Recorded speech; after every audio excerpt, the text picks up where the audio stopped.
哇，好舒服啊！现在这个温度真的很舒服。其实像他们这样静静的在这儿坐着看夕阳，其实也挺不错的。煮的还是挺烂的，肉一扒就上来。从这个角度其实已经看到了海水非常的蓝，斑驳的树影，很漂亮。算是吃到10元牛了。啊，1000块的这个一日乘车券用出了3000以上的价值。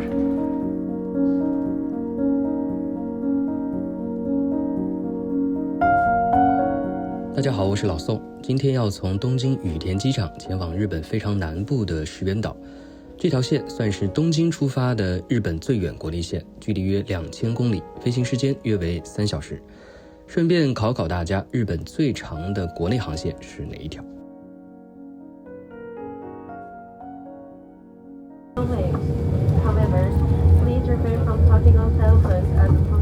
石垣岛算是冲绳县最靠南、经济最为发达的岛屿，和冲绳本岛之间隔着宫古岛，纬度大约与台湾的台中相当，属于亚热带气候，全年较为温暖。冬天虽然说是海岛旅行的淡季，但意外的发现整个飞机几乎全满。感觉穿着外套都开始有点热了，很多人把外套都脱了已经。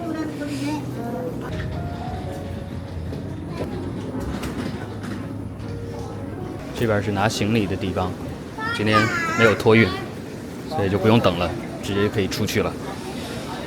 一片南国风情啊，这个窗户看过去的景色。我今天出门的时候，从东京出门的时候还特意穿了一个薄一点的外套，过来真的是还是很热，我觉得穿短袖完全没问题，应该有20几度吧。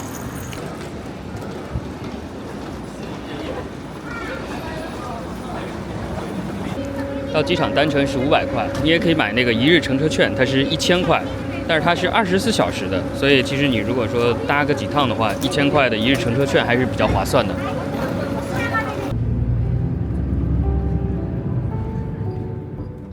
石垣岛俯瞰像一把倒放的斧头，中部是地壳隆起形成的山地，沿海是平原和珊瑚礁海岸。整个岛人口大约5万人左右，是八重山群岛地区人口最多、交通和经济最发达的岛屿，同时也是连接周边离岛的重要枢纽。岛上的石垣机场有飞往东京、大阪、名古屋、福冈、那霸、宫古岛、与那国岛以及首尔、台北、香港的航线。此外，从石垣港出发，可以搭乘定期轮渡前往竹户岛、西表岛、波照间岛等离岛。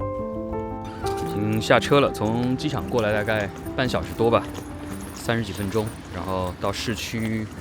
今天住的酒店就是前面的这个红色的这栋，然后在博物馆前站下车，走过来2分钟，非常近。这边已经是非常非常市中心的地方了，离他们的巴士总站和离岛的那个就乘船的轮渡站其实也特别近。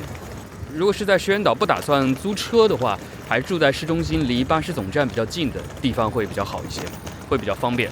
如果是租车的话，那就没关系了。哇，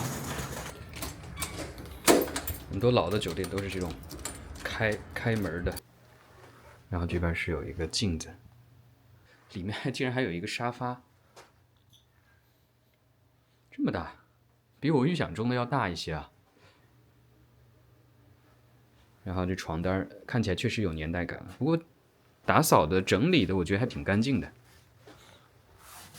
床单啊或者是枕头都还挺干净的。然后这边是台灯、电话。哦，它这应该算是厨房兼洗脸池的这个功能，洗漱的空间。然后也不能讲厨房吧，它就是有一个这个微波炉，然后底下有一个小的冰箱。然后里面是淋浴的部分。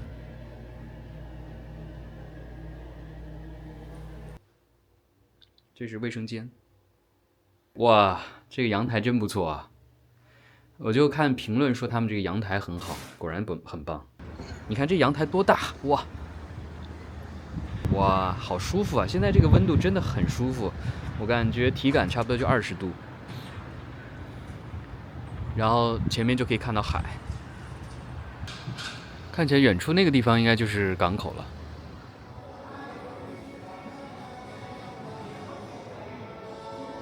果然是淡季啊，现在冬天应该真的算是淡季了，所以其实人比较少。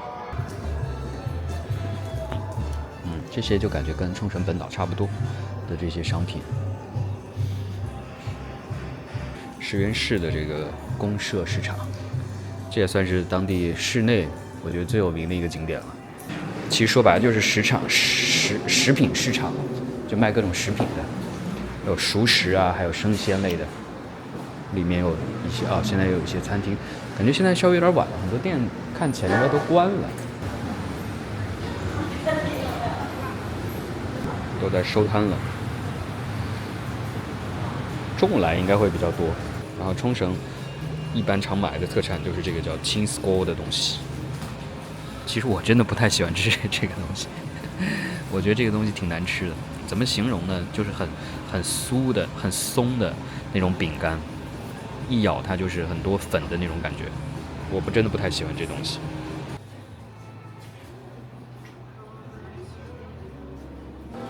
比那霸市的要短很多，挺短的，很快就走完了。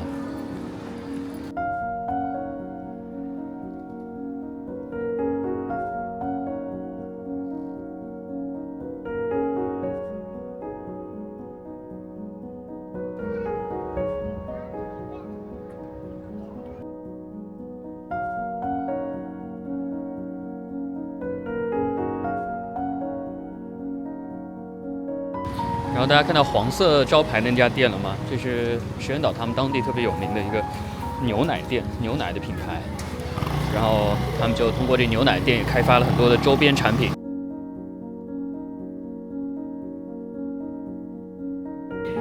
做的跟神社一样，商脉繁盛，必胜祈愿。左手边那个建筑就是离岛的轮渡站。他们这边的轮渡航线还挺多的，因为周边的岛非常多，周边的小岛很多。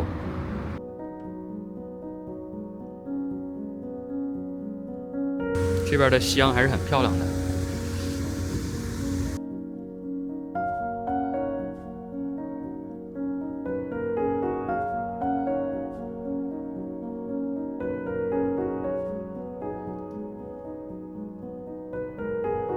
市区其实很小，走一走大概半小时，不到1小时就可以，整个市中心的地方就可以逛完了。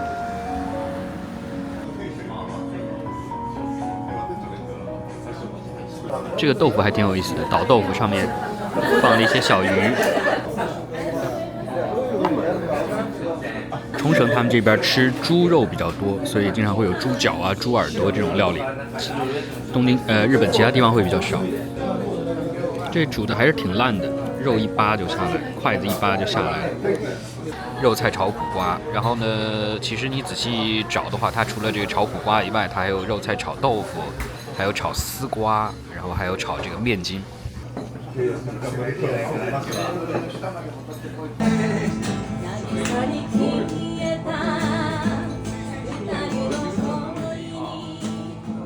聊着聊着，开始直接唱起歌来，我倒是没想到。不过周围的人看起来丝毫也不在意，大家都各自就着音乐聊天喝酒。有朋友也问过我说，日本人平时明明都很安静拘束，为什么到了居酒屋就像变了一个人似的，大声谈笑，极其外放。我也跟 iTalki 线上语言教学平台的老师聊了这个话题。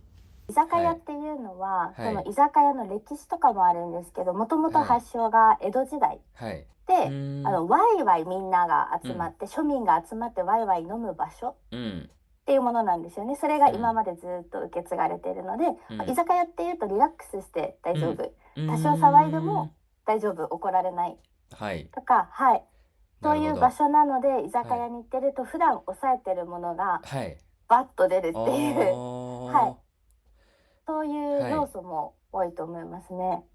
另外，针对很多网友朋友询问的日语学习问题，我也请有多年教学经验的みやび老师为大家进行了分享。シューターを取って練習するっていうのももちろん一つの方法ですし、もし独学であれば、例えば NHK の Easy Japanese 優しい日本語っていうサイトがあるんですけど、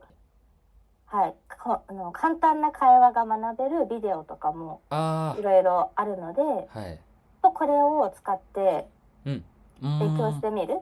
これは入門から初級1、初級2まであって、はい。この教材はかなりおすすめです。そうですね。わかりました。この2つがおすすめです。ありがとうございました。はい。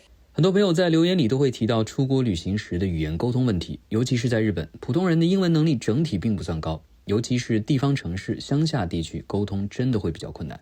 现实是，很多人并不方便去线下学习语言，所以我个人很推荐使用像 iTalki 这样的线上语言教学平台。你可以根据自己的行程和时间安排上课，不管是在平日休息的时候，还是出发前做旅行准备，甚至在旅行的过程中，都可以直接上课。可以通过1对1的方式，不仅可以学习语言本身，还能顺便了解当地的文化、用语习惯，比如日本的餐厅习惯、居酒屋文化和普通人聊天的话题等等，这些在旅行中都非常实用。店員さんが、飲み物は何になさいますか？飲み物は何になさいますか？はい。お客さんが、とりあえず生で。とりあえず生で。我先来一杯啤酒。先来一杯啤酒。iTalki 采用一课一付的方式，不光是日语 ，iTalki 平台提供150多种语言的授课，英语、法语、西语都可以找到不错的老师。当然，如果你想系统的进行外语学习，甚至是参加等级考试，专业的老师们也会一步步带着你循序渐进，帮你答疑解惑，最终实现自己的目标。很感谢 iTalki 这一次邀请我体验他们的平台，品牌方也为老宋频道的观众提供了专属优惠，透过描述栏链接使用我的优惠码老宋，首节课可获得满$10额外赠$5的优惠。很开心你们对日本和日本文化还有语言有兴趣，多听多说多练习，你们一定会学会日语的。要跟日本人练习绘画的话，请使用 iTalki。也可以找みやび先生来练习。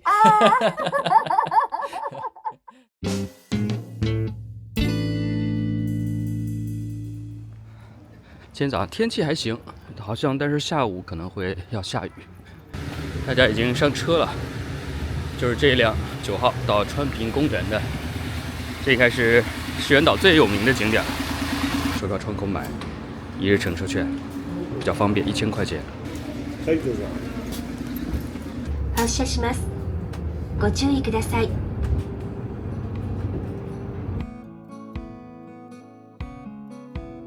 今天要正式挑战乘坐巴士开启石垣岛的1日游。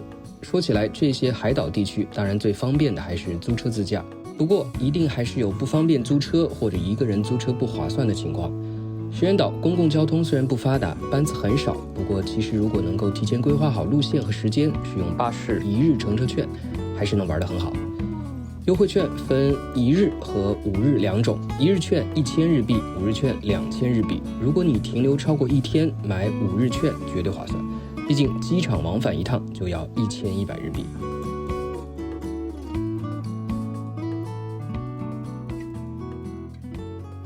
下车了，我觉得他们这个票真的还是相当划算，1000块钱1日券，光这单程我看了一下，那个价格就大概800多还是900块。然后这里就是川平湾，我觉得应该算是整个石垣岛最著名的景点吧，也开发的也比较成熟的一个景点。哇，这个温度真的是刚刚好，很舒适。然后一般的话，大家都会先去这边的有一个展望台的地方，看一下底下湾的海水的景色，然后再下到海滩那边去。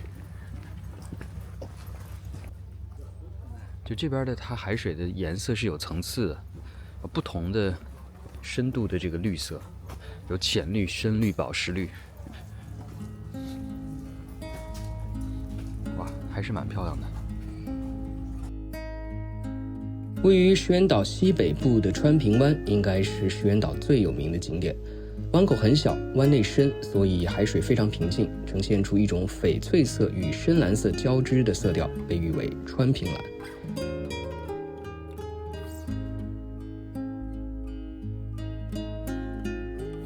湾内分布着许多小岛和沙洲，不但景色优美，也是冲绳著名的黑珍珠养殖地之一。可以在观景台俯瞰整个海湾，也可以下到海滩，乘坐玻璃船近距离地欣赏海底的珊瑚和热带鱼。很多船都已经出海了。冲绳这边紫外线还是挺强的，大家如果来的话，一年四季都得涂好防晒。水非常清。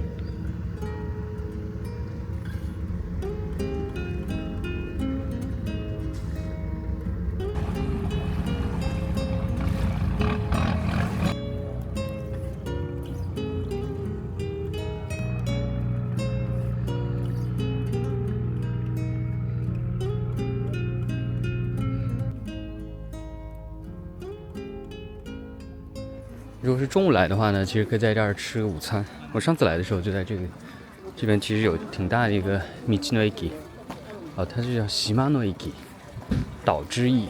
在这里面它有一些餐厅，还挺大的，然后可以吃一个午餐什么的。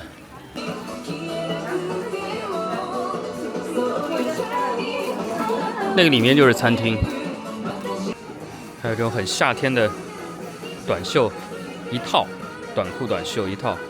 日本人真的到冲绳来就特别喜欢买这种短袖，然后或者这种坎肩儿，很多人都会穿。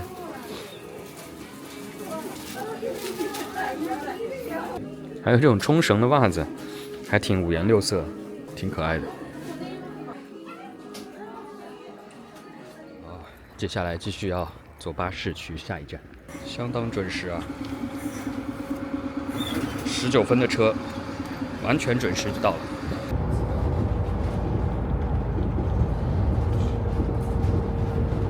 第二站到的他们这边有一个椰子林，椰林。我觉得步行来的人真的应该很少，大多数人应该都是开车来的。路上也看不到什么人啊。其实从这个角度也差不多能看到，确实有很多的椰子树。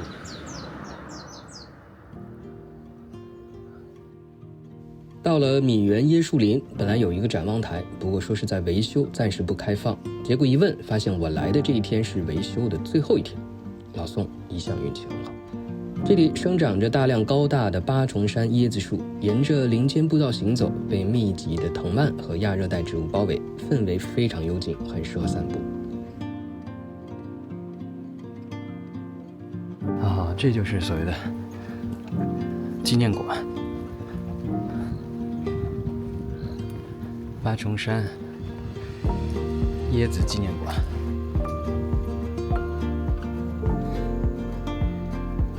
我觉得这个博物馆外墙的斑驳的树影很漂亮。来都来了，进去看看吧。估计要付钱的，好像300块一个人。すいません。元気のみですか？なるほど。はい、大丈夫ですか？大丈夫ですよ。ありがとうございます。300円になります。はい。側にエレベーターがありますね。こちらからどうぞ。3楼有一个展望台，他说可以先去3楼展望台看一下，然后2楼有那个资料室。我觉得这展望台是稍微有一点点低，再高一点就好了。确实有大片的椰子树，然后远方就是海。哇，现在这个目前啊，天气真的好，所以整个光线视野都非常棒。希望下午不要下太大，有点碍事儿。为什么前面有一个白色的台子呢？我觉得这设计没弄好，有点挡风景。门票教你就在这儿拍照，就是这儿，蝴蝶，在蝴蝶当中拍照，大家有机会来拍吧，我就算了。我觉得这个2楼这个地方还不错。こんにちは。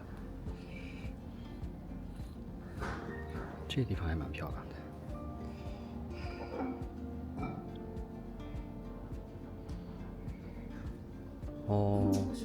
はい。これはいかなと思ったわけね。してはい。携帯ではい。写メ撮って拡大したら8羽き。なるほど。到2楼平台的时候，碰到打扫的阿姨，估计是游客真的太少，抓住我就聊了半天，跟我说最烦的就是这些小蜜蜂，本来以为是苍蝇，结果仔细看了才发现是蜜蜂，被叮一下又痒又疼，让我小心。说他这几天的主要工作就是对付这些小家伙。見晴らしがいいですよね。絶景だったでしょ。そうですね。絶景ですよね。確かに。飽きないですか？飽きないよ。この景色全然。飽きないですよね。うん。だって癒されるでしょ。癒されますね。毎日同じ顔だったら同じ景色じゃないから。ああ、そうですね。見てるだけでさ、はい、ぼーっとしてさ、頭の中が何にもなくなるじゃん。ああ、そうですね。地元ですか？地元ですね。なんです。ずっとここですか？ずっと石垣ですか？石垣がね大好きなの。ああ、いいですね、確かに。どこよりも石垣が大好き。沖縄本島よりも宮古よりも与那国よりも一番石垣が大好き。啊，それは良かったです。二楼是有一片这个展示的空间，这是椰子做的一些生活用品。啊，这是椰子的分布图。主要还是在赤道南北的附近。八重山椰子纪念馆。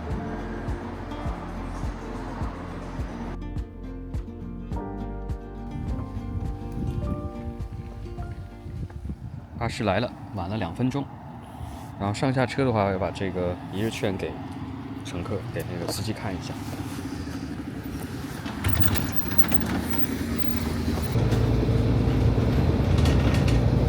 The next stop is Tolima.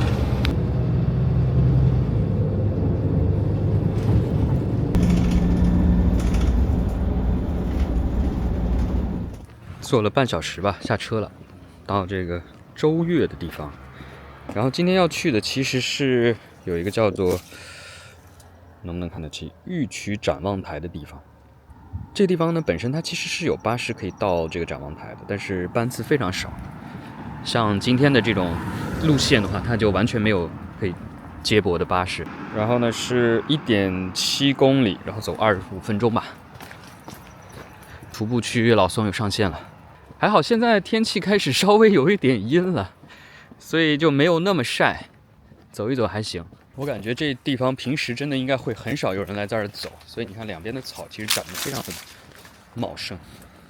补充一下能量吧，刚好也减轻一下背包的重量。旁边的这个应该就是甘蔗林吧，感觉看起来还是有点小，还没长成呢。环境修整的还都挺干净的。有一个旅馆，它名字叫 Sapporo 札幌，这名字起的还挺好的，就在很南的地方起了一个很北的名字 Sapporo， 就好像是在三亚起了个名字叫哈尔滨旅社一样的感觉。小旅馆看起来还不错，环境还挺好的。底下就是海，感觉差不多应该到了吧，走了20分钟。这还有一家小卖店，左手边应该停车场，看到很多车都开过去。这样的话其实可以真的是在这儿吃个午餐，时间还来得及，所以先吃个饭，刚好午餐的时间，休息一下。店里的环境还不错，挺舒服的，稍微在这儿休息一会儿。点了一杯芒果汁，也不知道是应该不是现挤的吧。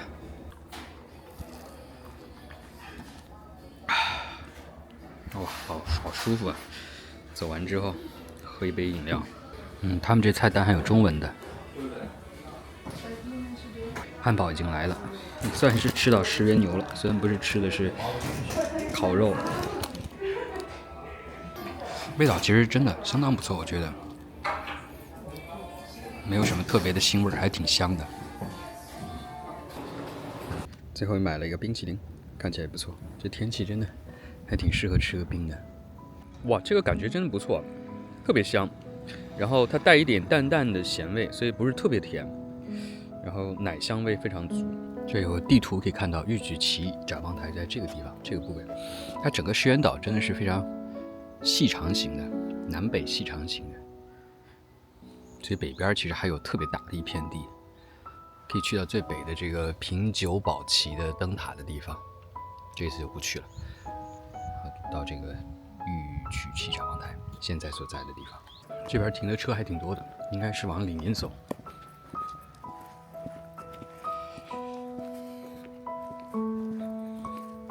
展望台应该在这个地方。它这是360度的，可以四周展望的。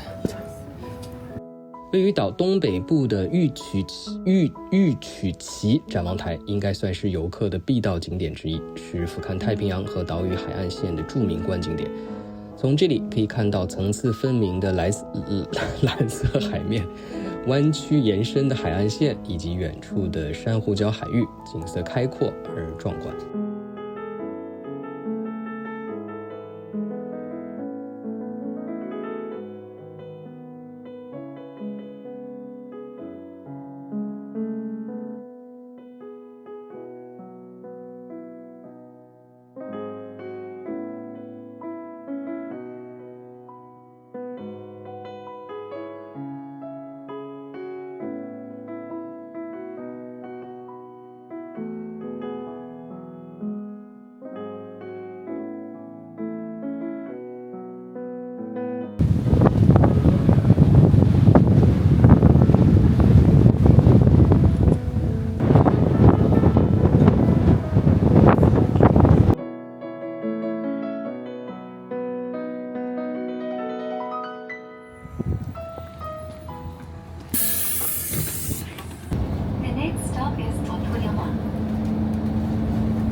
因为接下来要去那个钟乳洞，得转乘13号巴士，这就是小巴了。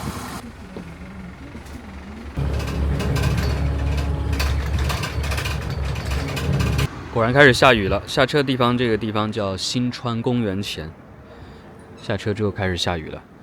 最后一个景点啊，今天的最后一个景点有点那个周折，因为它实在是没有别的巴士了，最近的地方只能从这儿下车，但是呢还得走2公里的路才能到。看地图应该是从旁边这个小路一路往上走，这真的就是走在乡间的小路上了。在乡间的小路上，暮归的老牛是我同伴，蓝天配朵夕阳在胸膛。好，差不多感觉终于快到了，这边有指示牌了，石原岛钟乳洞，差不多20几分钟吧，到这儿了，终于到了石原岛钟乳洞。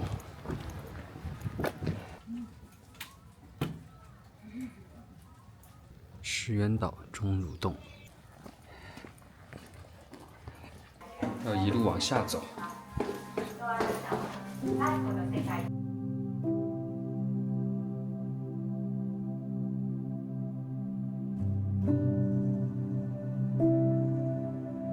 钟乳洞其实是由古代珊瑚礁经过地壳抬升和长期侵蚀形成，至今已有约20万年的历史。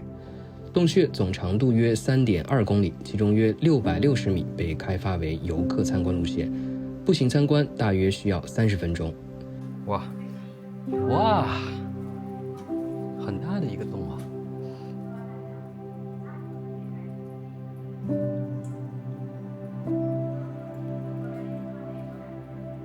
确实还挺漂亮的。洞内可以看到大量的钟乳石、石笋和巨大的地下空间，部分区域还配有灯光展示，使景观更加壮观。其实很适合作为岛屿地区大量室外活动的休息或转换的部分。洞内冬暖夏凉，常年保持在20度左右的气温。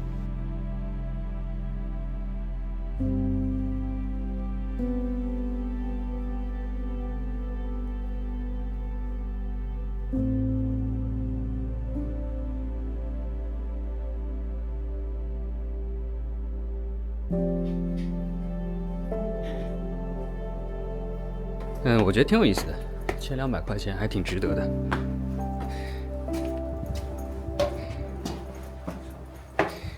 要接着走去另外一个车站，也稍微有点远，比刚那个近点，1.5公里，但是还是要走一点。这种小地方公共交通已经是尽量的接驳了，但是完全无缝接驳，其实真的是非常困难。我觉得还好吧，今天这行程安排总体来说，我觉得时间上也比较紧凑，没有那么的紧张。然后呢，行程上也比较顺，然后也去到了几个相对来说比较有名的景点。终于到今天最后一班车了，4点52分，现在4点51，时间掐的刚刚好。车还没来，车应该是来了，4点54分，晚了2分钟，还算是比较准时。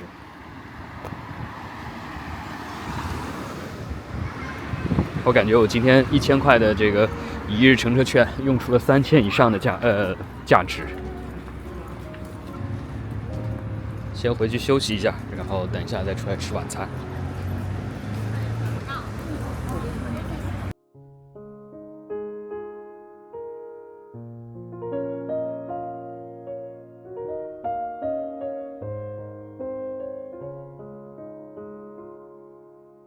作为给想要乘坐巴士游览的朋友的参考，再来回顾一下今天的行程。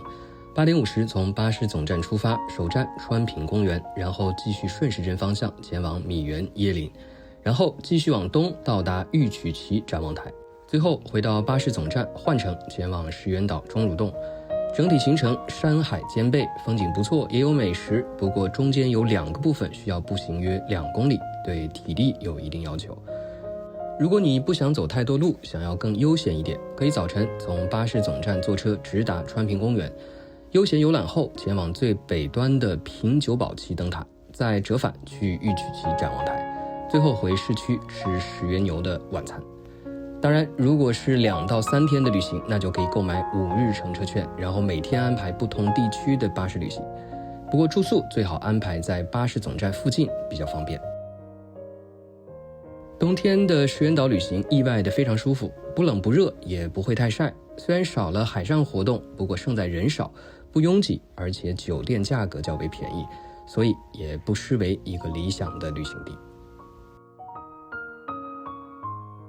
看起来不错，这个其实真的是只有在冲绳才吃到这样的面，其他地方是没有的。